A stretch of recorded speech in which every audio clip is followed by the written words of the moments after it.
Foreign threats, however, nuclear or otherwise, are hardly the only dangers facing the U.S. Anti-American groups are making inroads both online and in one state now with the help of elected representatives. And we start in Oklahoma. 1 week before next Monday's 15th anniversary of the Murrah building bombing that killed 168 people, sacrificed them to somehow spread the anti-government sentiments of the right-wing domestic terrorist Timothy McVeigh. And just 2 weeks after the FBI charged members of the Hutari militia with planning attacks on American law enforcement officers, Oklahoma Republican Representative Charles Key has thrown his support behind a Tea Party effort there to create a state militia in Oklahoma for the explicit purpose of fighting the U.S. government. Key telling the Associated Press he thinks there's a good chance of introducing legislation for the militia next year, presumably to be funded with a tax increase. This, as an active duty member of the military, Marine Sergeant Gary Stein is beating a hasty retreat from remarks about his group, Armed Forces Tea Party Patriots, after first saying the group would, quote, defend our Constitution that is threatened by a tyrannical government. Now issuing a statement saying his group, quote, in no way supports a military uprising. Furthermore, we recognize Barack Obama as the commander-in-chief, and we do not support disobeying orders that are lawful. The group, actually a Facebook page, claimed almost 500 fans earlier today and had disappeared entirely by this afternoon. Let's turn now to MSNBC contributor Melissa Harris-Lacewell, associate professor of politics and American studies at Princeton and a columnist for The Nation magazine. Good to see you. Good to see you.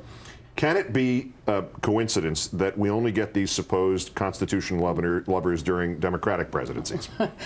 I suppose that none of this is a coincidence. I mean, there are two very troubling things going on here. I mean, the first, you can hardly understate the importance to a stable democracy of having a civilian-led military. I mean, this is really the key to making it a democratic system that will peacefully move from one political party to another in terms of leadership transitions. And so this moment where we hear the possibility of soldiers suggesting that their orders might not be legitimate because they have to protect America by rising up against their commander-in-chief rather than following the orders of the commander-in-chief should produce great anxiety for us.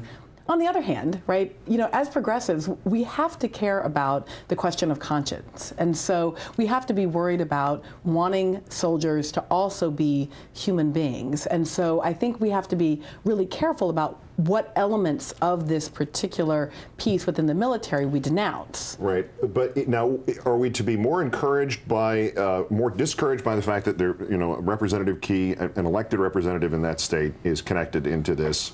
Or this military officer was connected to, is that more discouraging than it is encouraging that there was such a, as we said before, hasty retreat from this, such a blowback to this that the military officer had to bend over backwards to indicate he's not, you know, going to get himself shot for treason? Yeah, absolutely. I mean, it's always a good thing to see the retreat, but I am deeply concerned about the fact that elected leaders are encouraging movements against the federal government. Listen, you know, secession is real in this country. This is the history of our nation.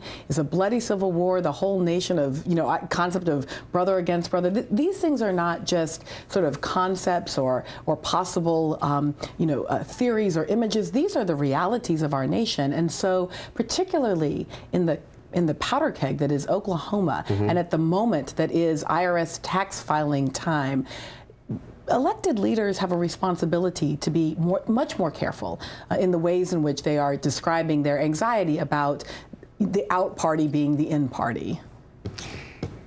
To what degree does a elected, I mean, I would stand here forever and defend those Tea Parties and whatever they say in a broad context. I think specifically they are inaccurate and dangerous in many ways, but as a concept, I would defend them. When a congressman says, we're going to set up a state militia to defend ourselves against the federal government, is there not something prosecutable about that? Is there not something? I mean, this is the movie 7 Days in May was supposed to be fiction. This is a sort of miniature 7 Days in May that just obtains in Oklahoma. Well, and they're defending themselves apparently against the fact that about 90% of American households received a tax cut.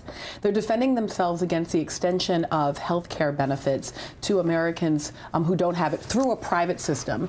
They're defending themselves against a democratically elected president and They're defending themselves against a country which, if it's unhappy, can even put a Republican in the seat that was Ted Kennedy's. What exactly is it that they're afraid of? I mean, I think we should be as concerned about the content as we are about the form here. And what is the America that they claim to represent if it ignores majority rule, tries to invalidate democratic non-contested elections, and believes in guns over discussion? Yeah, see, here's the thing. I mean, we really do have a system of accountability, and it's called elections, right? So every 2 years you get to vote the whole House of Representatives in or out, and every 4 years you get to make a choice on the U.S. presidency. Every 6, even on your senator. I mean, I sort of feel like we need there are 3 branches of government conversation about how the system works. Maybe we could have it on Twitter, you and I. Melissa Harris-Lacewell of Princeton and MSNBC. Many thanks for coming in, and my regards to Pierre. That's right. Thank you. Another Twitter joke taking over the show.